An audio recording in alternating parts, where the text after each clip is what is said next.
大家好，我是开心。今天咱们来当一回导游，带国际服的朋友参观青州地图。我认为这期影片还是挺值得做的，因为国际服现在只开放了河西跟皇宫地图，连不见山都没有开放。前7期影片我已经把青州所有的攻略跟玩法讲清楚了，还没看过的朋友可以去我的播放清单查看青州地图，即可观看完整影片。可以说青州的内容是非常多，因此本期影片只做一件事，那就是带大家逛地图。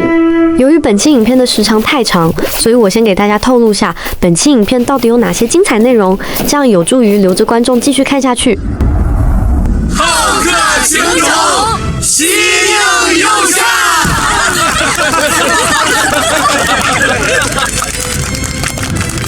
除了游戏官方的欢迎仪式，还有文经馆的大学食堂，而且你可以自己制作美食烧烤。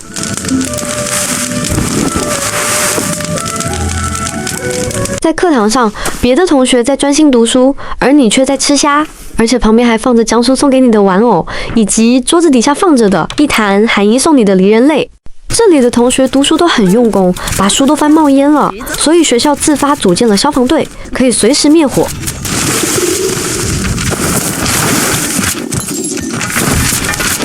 青州的赶集也非常热闹，你可以背着背篓去采购物资，想吃什么买什么，鸡鸭鱼肉水果摊应有尽有。我还会带你去参观文经馆的图书馆，这里的书架堆起来有3、4层楼那样高，简直不可思议。天行健，君子以自强不息。此外，青州还有很多其他好玩的娱乐模式。总之，好玩的内容太多，但是饭咱们得一口一口吃。用金玉手对着水牛点定身，如果没成功就多试几次，成功了就再试一次。天若不爱酒，这也太好玩了！而且牛还会在天上飞。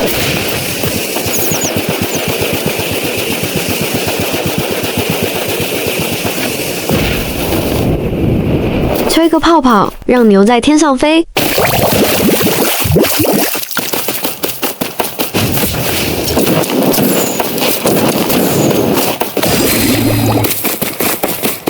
这个位置就在青州地图东岳的乐安普界碑这里，牛棚就在这附近，想玩的快来打卡吧！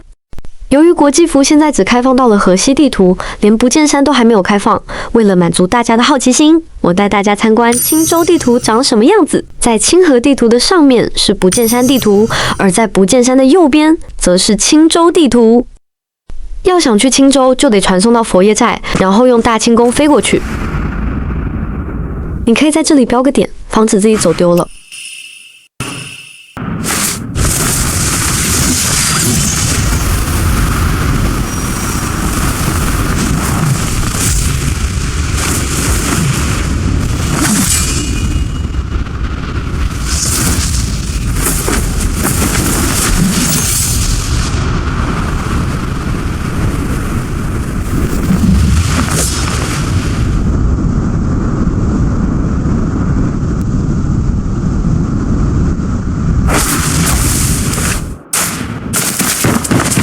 制作组为了迎接你，也是用心了，在这里安排了一艘船，而且请专业的演员唱歌，我觉得这一段大家还是值得听的。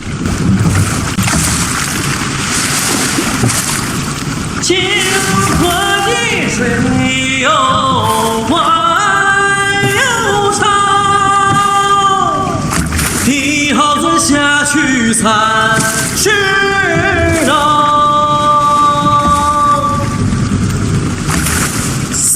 30郎来往波涛，船底擦着个沙石床。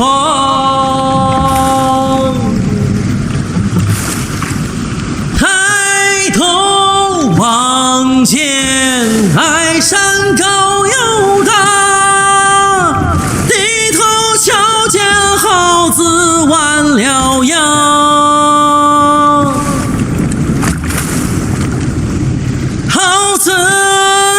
万照阳城，泄了力气就对不住了。没听够也没办法。这段清唱确实很有功底。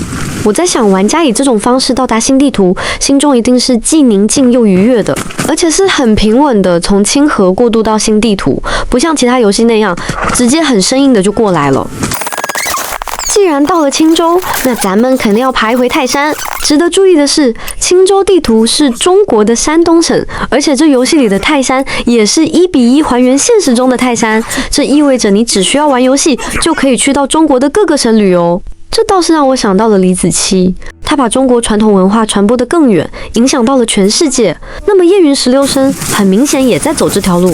我给大家盘点下，开封就是中国的河南省，清河加不见山就是河北省，青州就是山东省，而燕云16声是有国际服的，全世界都在玩这款游戏，所以燕云的野心我们可见一斑，他就是想要借助游戏的影响力，把中国文化传向全世界。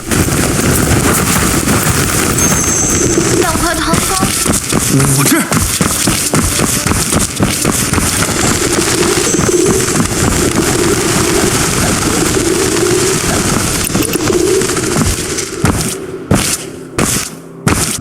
嘿呀，世界步步高哎，免得两头有。性本善，性相近。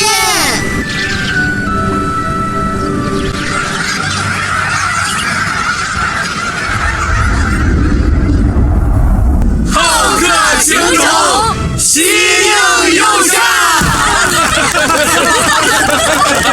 哇，这一段真的好感动！我在剪影片的时候感动得热泪盈眶，因为我看到了游戏官方的用心，他们的工作人员正在列队欢迎玩家，这是对玩家发自内心的尊重。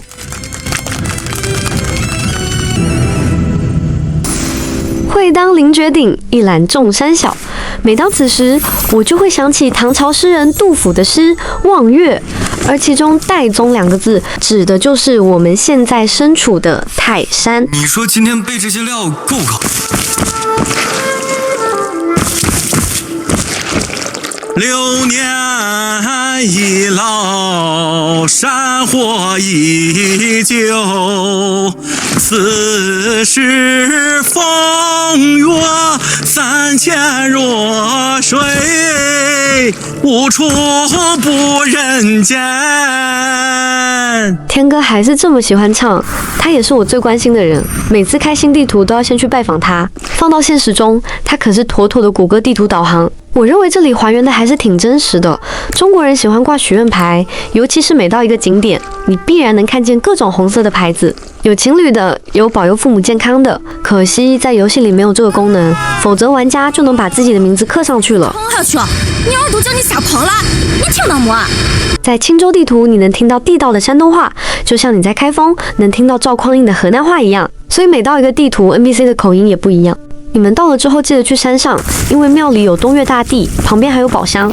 大家可以在网络上去找找现实中的泰山长什么样子，但可以肯定的是，现实中肯定不会有人拿竹竿在后面捅你。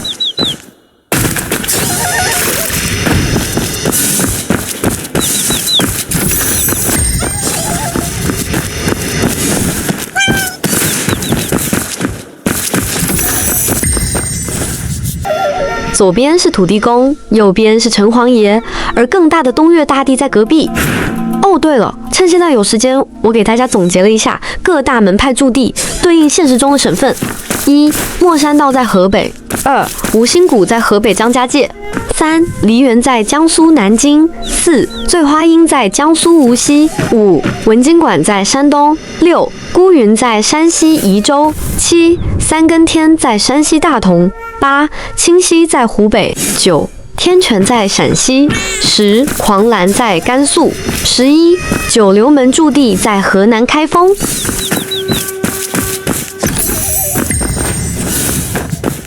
行了，山顶参观完了，我要上大号了。6、7岁闯天涯，泰山当作土堆堆，黄河水。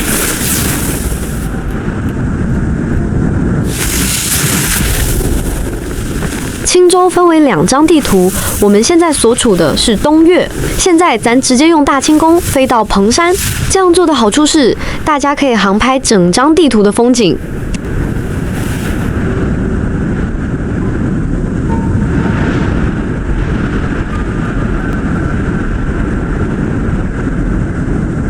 旁边的村子是主城区。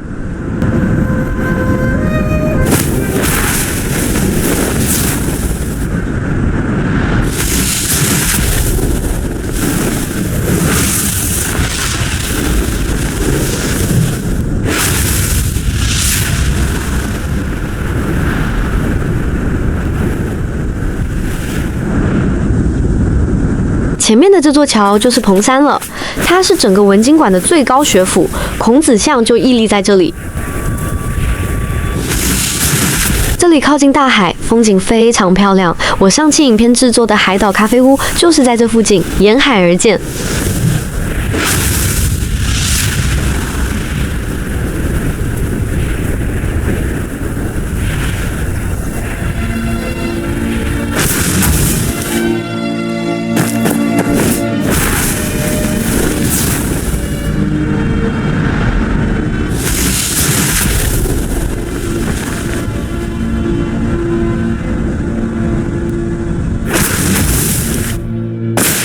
此日言必行必果。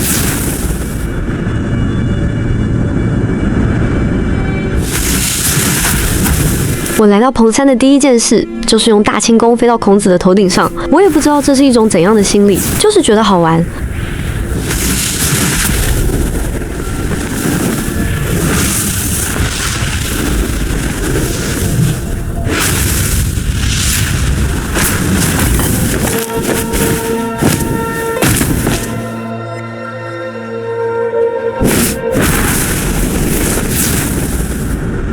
山顶上的这口大钟是没有路的，所以只能用大轻功飞上去。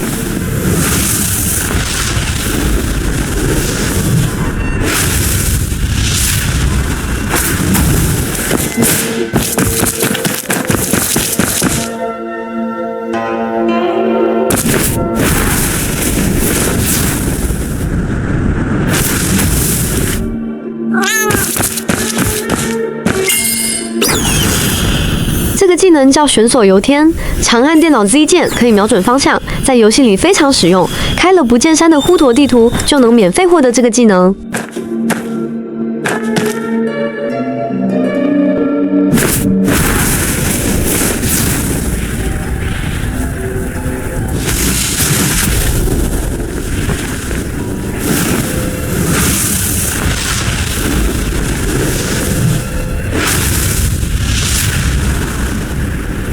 它这个地图设计得好，在悬崖的后面还有一条长长的尾巴。我其实也没搞懂这是干嘛的，只听 NPC 说，每当文经馆开学的时候，各地的学子就会赶到这里来。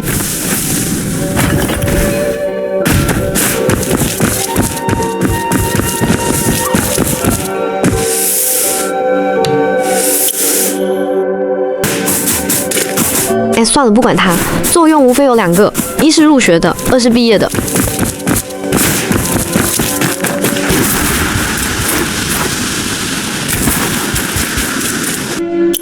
这是青州地图的专属武学踏水灵音，不过咱们陆服的玩家一直在吐槽，这玩意跟普通的大轻功没什么区别，都是在水上漂。而且你要是停下来，依然会掉进水里，并不能让你悬停在水面，所以你就只能一直跑，一直跑。而且这玩意还消耗耐力，真不知道游戏策划为什么要多此一举，既生瑜何生亮。从这里看泰山的风景还是挺壮观的，云山雾绕，好似仙境一般。刚才咱们用大轻功参观了个大概，现在咱们要开始仔细参观了，那就从蓬山开始吧。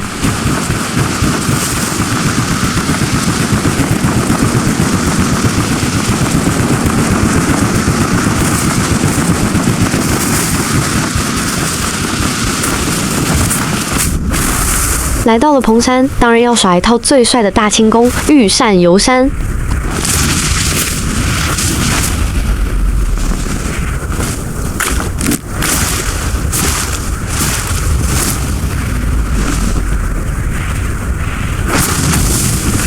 旁边就是巨大的碑文，类似现在的校训，放在学校的门口。文经问道，剩下的小字我也懒得看，看它还不如看这里的大海风景。好不容易来一趟，我再给大家跑一遍，让大家感受一下求学之路，呼吸一下文化人的气息。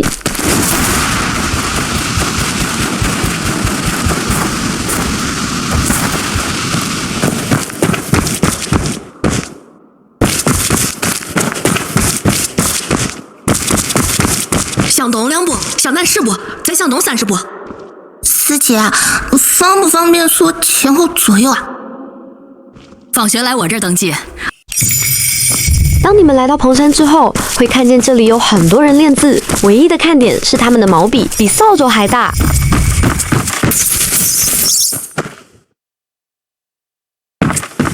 要说这文经馆有什么特色，用4个字就可以总结：读书练字。练字其实很没意思，读书才有趣。在这里，你可以选择一门课业，然后选择老师，就可以开始读书了。行，这么喜欢玩梗是吧？这不就是现实中的体育老师请假，语文老师代课吗？大点声，都没吃饭吗？为师听不见啊。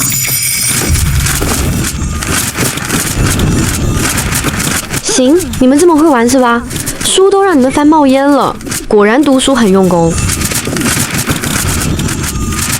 大家累了吗？困了吗？饿了吗？不是大哥，你这是走火入魔了吧？孺子可教，橘子好吃。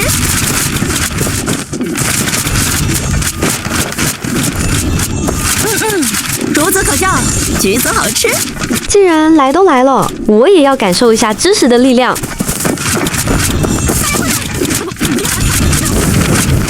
我去，有这么夸张吗？看来以后得考个消防证了。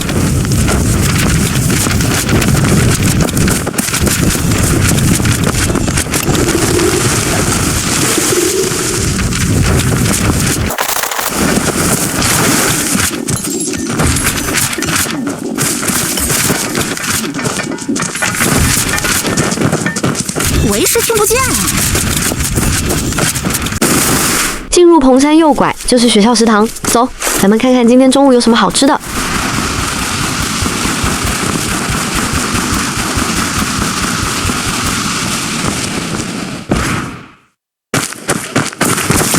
评课声早高，强吃早点来。读书累，多补补。它这个食堂有2个功能，一是让你免费打饭，吃了可以提升30%砍伐、狩猎、挖矿、采药、垂钓的增益效果。第2个玩法是你自己去食堂打工，制作美食、出餐。这个玩法也很简单，比如左上角第1个是菜品，另外3项就是原材料，你按照原材料添加就行，然后把菜品放在锅里或者烧烤架上进行烹饪，时间一到就取出来给顾客。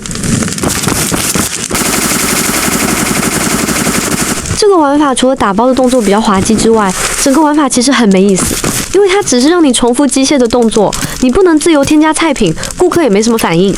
而我的建议是，游戏策划可以让 NPC 做出反应，这样游戏会比较有趣。比如你做的好吃，顾客就会掏出钱袋子扔给你，然后大声说道：“老板，你做的菜真好吃，再来2份。”而如果你做的菜不合口味， NPC 就会掀了你的桌子，砸了你的摊子。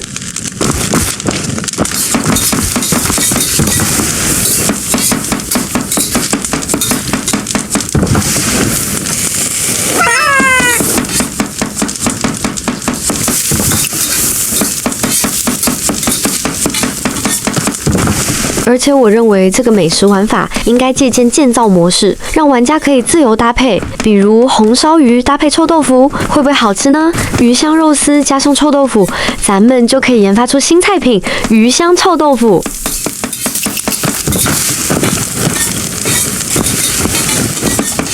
接下来，我想给菜品来个特写镜头，看看制作组制作的有多用心。豆腐皮、油炸小黄鱼、拍黄瓜。但是那个大盘子我没看懂，估计是基围虾，中间放了一坨米饭。这边是烤羊肉串，烧烤撸串是我的最爱。啤酒、烧烤、小龙虾，这文经馆的伙食还挺不错。这边是做山东大饼的，有肉有面有菜，充分照顾到了各位学生的口味。这里还有一摊酒，狂澜弟子爱喝酒，这文经馆也是挺包容的，允许你喝酒，允许你上课打扑克牌。这里有蒜苔炒肉，还有煎饺子。拍黄瓜旁边的应该是剥壳的小龙虾，这边是一些蛋糕点心。现在学生们开始用餐了，咱们去看看。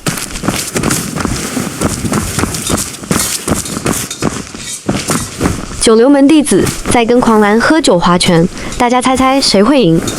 青州是支持建造模式的，所以你可以搬把椅子坐在这里蹭饭吃。哥俩好啊，好上上啊，三星照啊，四喜财啊，五魁首啊，六六顺啊。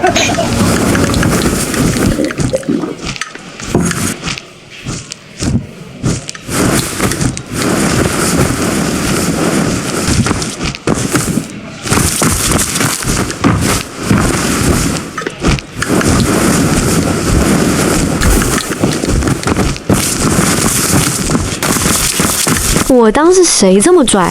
原来是三更天的弟子，竟然让梨园给他扇扇子。我猜这梨园很可能是他女朋友。好家伙，一身武学就用来伺候人。来，给我也凉快凉快。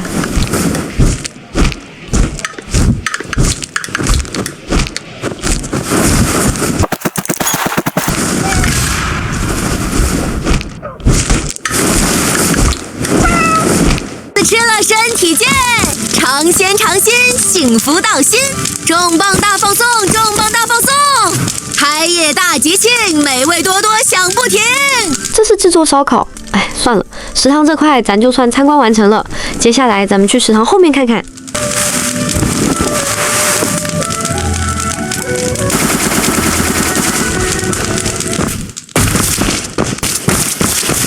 食堂后面就是操场，这个设计还是挺合理的。同学们吃完饭就要消化消化，所以在这里可以踢球、放风筝。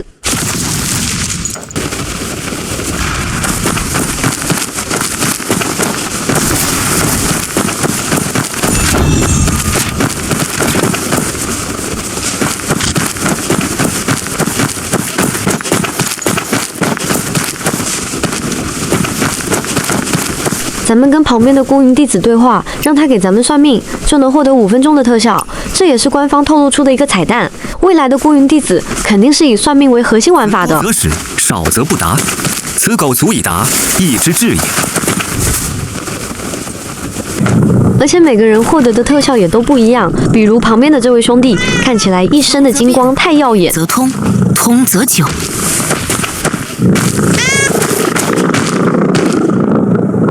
说到金光，我顺便说下我今天遇到的这位玩家，他这一身金光灿烂的衣裳也太漂亮了，甚至比赵匡胤的黄袍还耀眼。这套时装叫神鹿与锦鲤，我一度怀疑自己玩的是修仙游戏。锦鲤伴随着祥云在游动，发出金灿灿的光芒。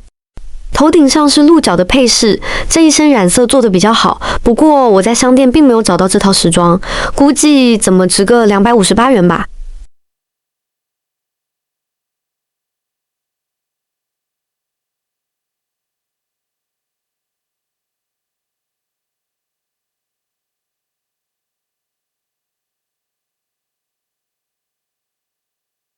另外的这套狼头时装也挺好看的，尤其是它这个染色做得漂亮，紫色的染发搭配这张捏脸真是绝了。经常有粉丝说让我过剧情的时候穿得像个人，但是我认为我就喜欢这大大的蓝眼睛，你们看多漂亮啊！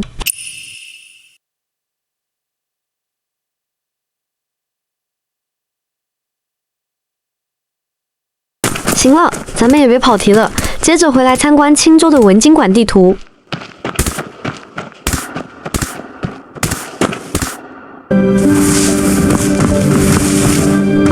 行，这么会玩是吧？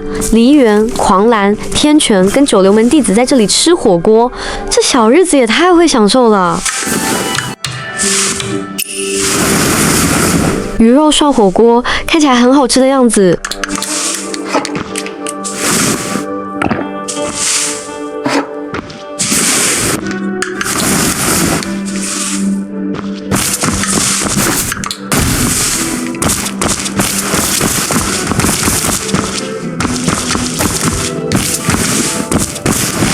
我去，隔壁俩女的在这表白，你们注意看她的手指。学校也有脏活累活，脏衣服堆满了一整个池子。青州有这种套圈小游戏，只可惜旁边没有奖品，所以我建议策划后期可以放上几个布娃娃之类的奖品，这样会比较好玩。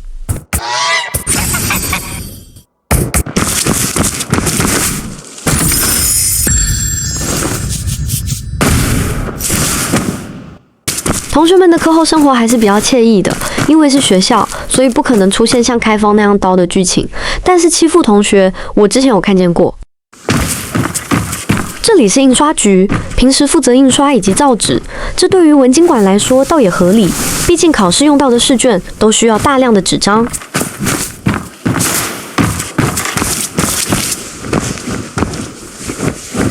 青州的 NPC 增加了一个细节，会用手指缠绕来表达自己内心的小心思。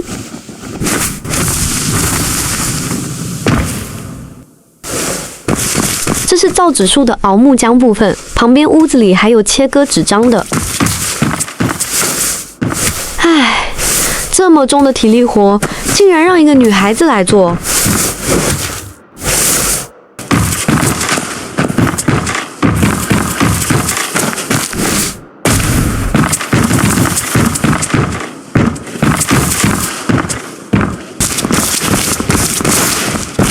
背吧，从顶。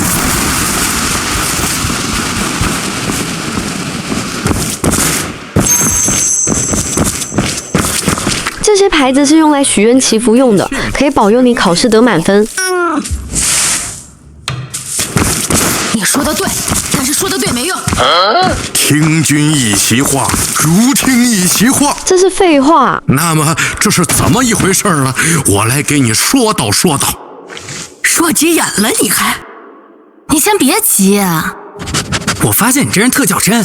我去，这就是文经馆吗？废话文学倒是玩得挺溜。都怪你，还不是怪你？都怪你们！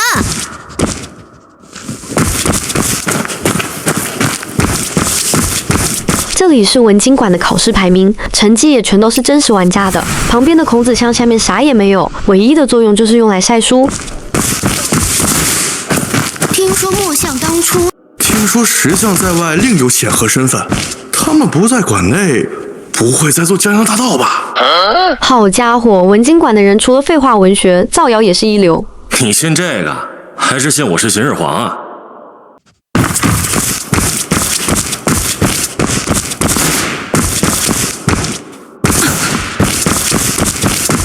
孔子像唯一的作用就是晒书了，下面啥也没有。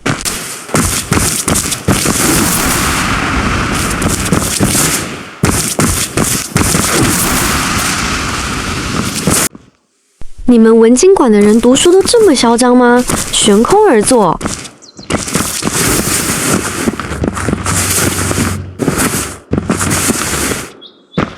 还有狂澜弟子也是，估计是假酒喝多了，方向都搞不清了。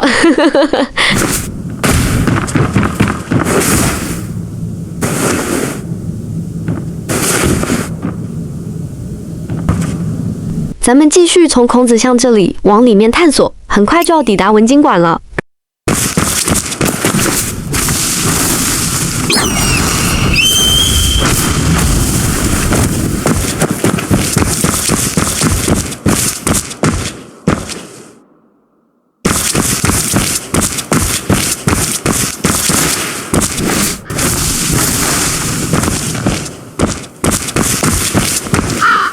文经馆的前面是晒书的地方，刚开始我觉得他们挺装，学了知识就拿出来显摆。不过后来我也发现，文经馆的消防做的极不合格，4层楼那样高的书全都堆在一间屋子里，这要是不小心失了火，整个文经馆直接就灭门了。在多人世界，有很多玩家在这里读书，甚至还有读着书就睡着的学生。野渡有无人匪君子，周子如切如磋，如琢如磨。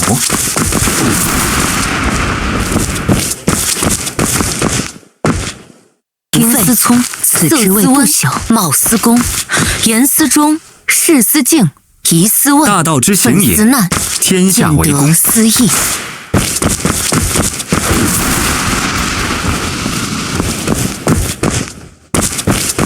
这读个书怎么还读趴下的？文质彬彬，君子有九思，然后君子视思明，听思聪，色思温，貌思恭，言思忠，是。好了，不废话了，咱们终于可以进文经馆参观了，走。天下英雄入我构中，世间典籍藏此楼里。李女士此番要借哪本书？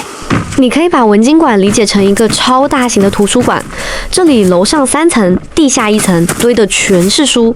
这些 NPC 是图书管理员，其实没什么用，你不用搭理他们。还有里面的书也都是摆设，你也不用指望在里面能学到什么绝世武功。而这里面的书大多是一些废话，教你认识什么是宋元通宝以及猴子的种类。简单来说，它就是百科全书，告诉你花是花，草是草。你既不可能从里面解锁隐藏剧情，也不可能学到武学或者骑术。所以你别看这些书架子有4层楼，其实一本有用的书都没有，全都是摆设。所以文经馆的真正看点并不在这些书架子上，而在于各大门派的弟子，他们在文经馆求学的日常生活。比如狂澜会喝酒，天权会打牌，九流门会偷东西，孤云门派会算命。至于那个梨园弟子，混得最惨，沦为给别人扇扇子。总结来说，文经馆有以下特点： 1. 书架虽多，但只是摆设； 2. 访学弟子很多，涵盖了全部门派； 3. 读书其实并没有什么用，玩家也只是为了凑时间，提升门派地位而已。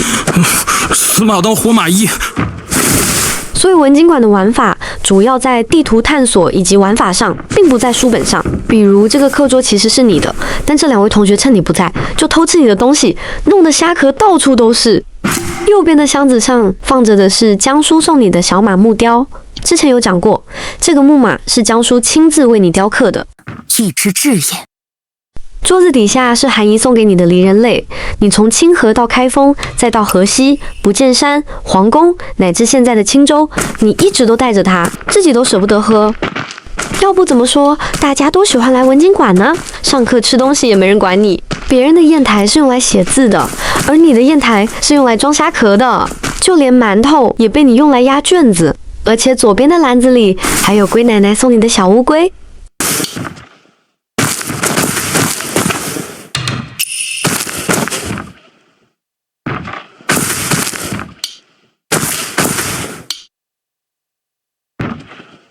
这是青州的彭山地图，大家可以看一下。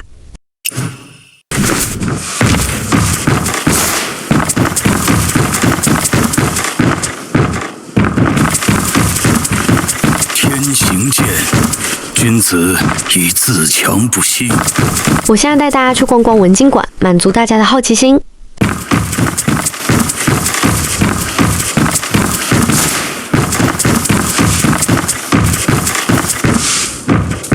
年轻人，莫要横冲直撞。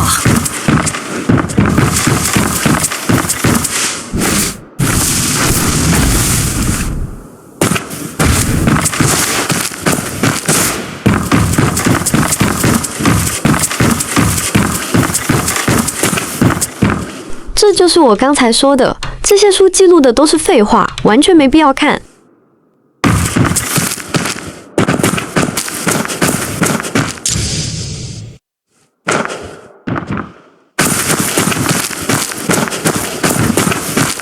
做什么？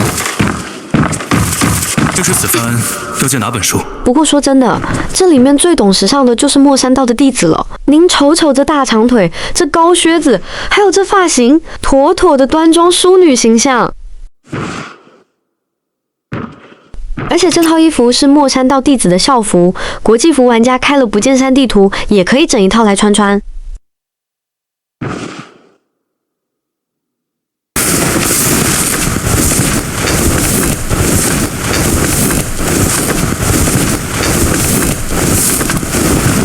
咱们看看各大门派弟子都在做什么。九流门弟子在上面睡觉，清溪和梨园正在讨论音乐。天权弟子不愧是仗义疏财，打扑克牌用的都是金条，所以说没钱都不配做天权弟子。一个九流门穷得要命，一个天权富得流油。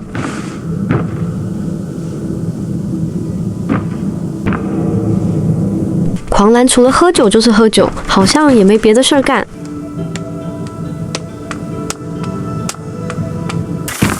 这是上次打架书架散落一地的场景。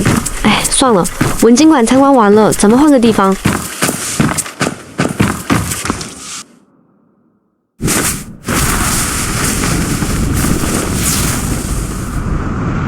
前面是个亭子，在这钓鱼看书还不错，所以青州的风景还是蛮不错的。你要想玩得好的话，可以用建造模式。感兴趣的朋友可以查看我的播放清单建造模式。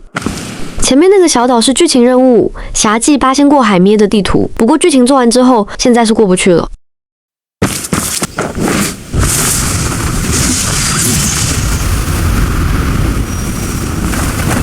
萨塔流星是飞得最高的轻功，一下子就飞上来了，非常爽。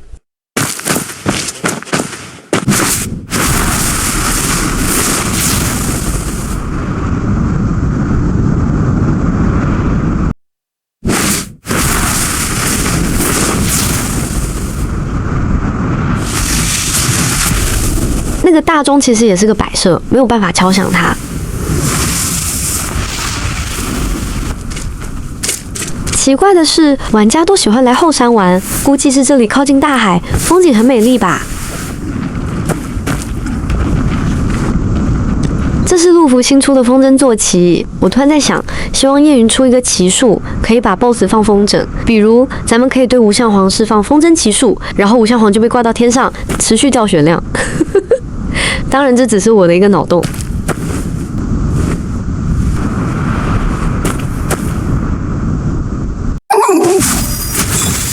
这是青州的七跷，动作还蛮帅的。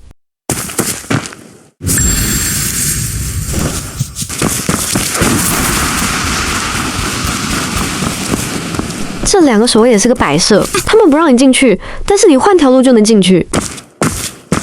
其实里面也没什么好看的，说是石像的寝室，我进去看了下，原本以为唐心慈会在里面睡觉，结果连个鬼影都没见着。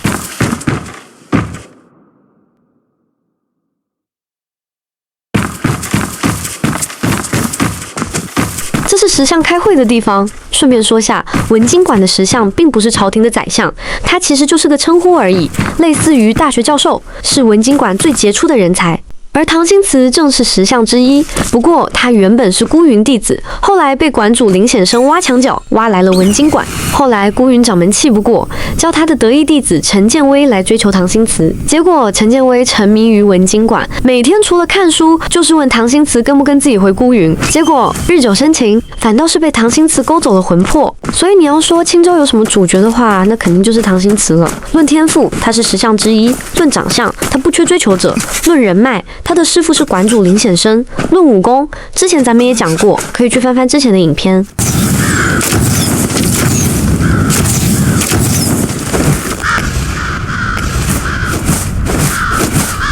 这是青州养老的地方，树下独坐，酌一杯清茶，刷刷手机，又是愉快的一天。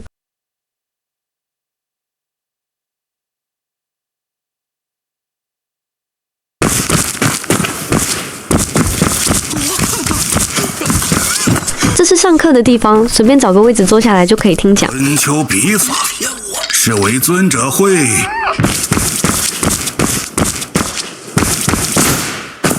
山东人就是实诚，别人拜佛都送果盘，他直接送山东大葱。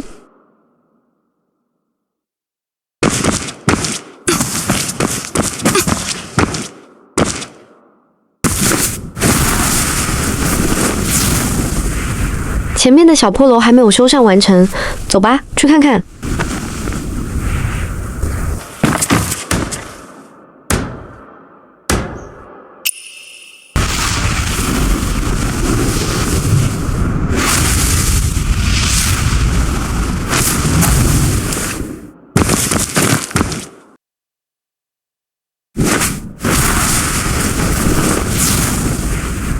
大清宫的话，飞得远就选平须御风，飞得高就选萨塔流星，其他两个我基本上不用。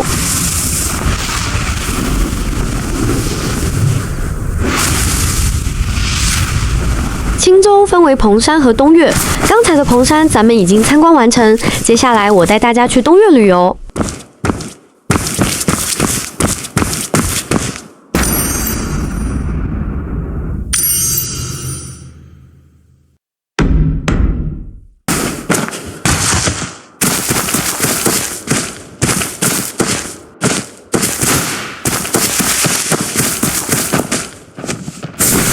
很多这种桃子树，也可能是苹果树。大家帮我看看，反正我觉得它俩长得挺像的，傻傻分不清。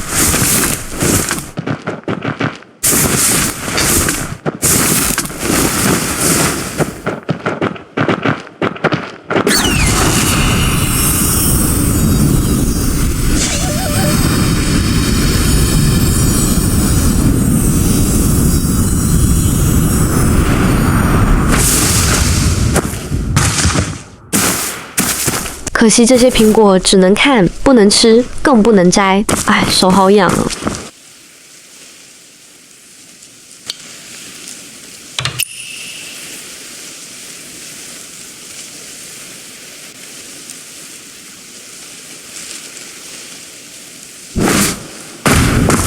接下来咱们去对面红色的地方，那里有一片大大的盐湖。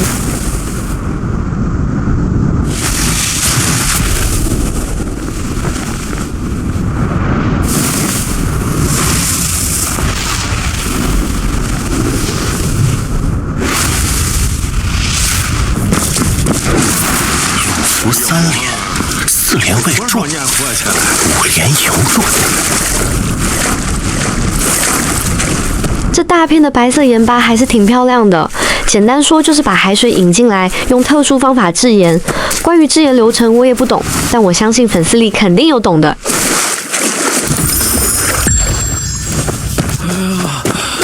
呀，没真好。这里有草木灰，我估计就是用这些草木灰来沉淀盐分吧。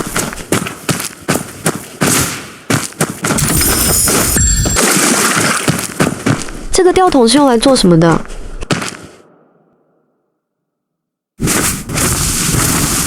水怎么越喝越渴？这个我懂，把海水引进来，估计用的是莫山道的机关术，毕竟文经馆跟莫山道的关系挺亲密的。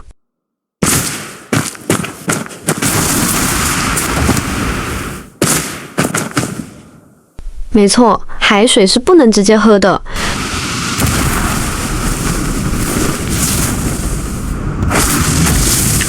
会跑的宝箱有意思吧？其实就是螃蟹。前面那片红海有很多这种宝箱，以及50多个野怪据点 ，BOSS 观潮客也在那边。简单来说，这就是一片超大的战斗区域。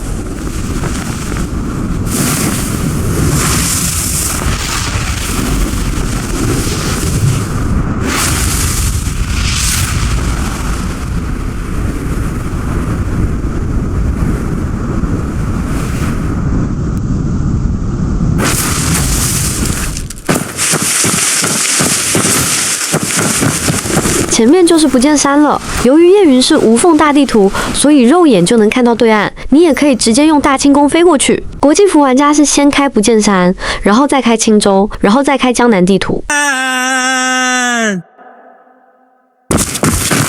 山外水外水，天街就是。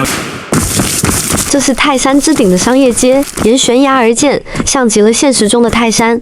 只要有人的地方，就有生意。天街好无名，世界名景经验写，朝堂端坐天下听。逛了这么久，我给大家总结下，青州主要有3个特点：一是大葱很多，2是风筝很多，3是读书的人很多。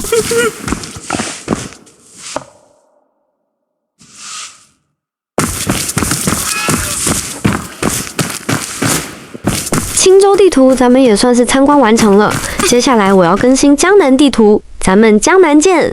喜欢本影片的朋友，拜托大家点赞支持。另外，开心制作影片也需要时间，所以最快也要明天更新。这是青州主城区的戏台子，没话跟人唠了。这是青州的文经馆考试玩法，这是主城区摆摊的地方，也叫蒙学馆。木喜不让回家。这是主城区的风筝玩法，其实就是开宝箱，当然上面的宝箱已经被我开过了。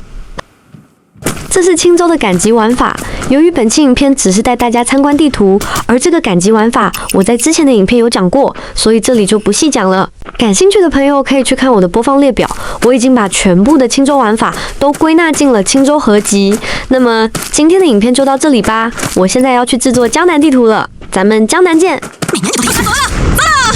徐大夫，徐姐姐，我吧。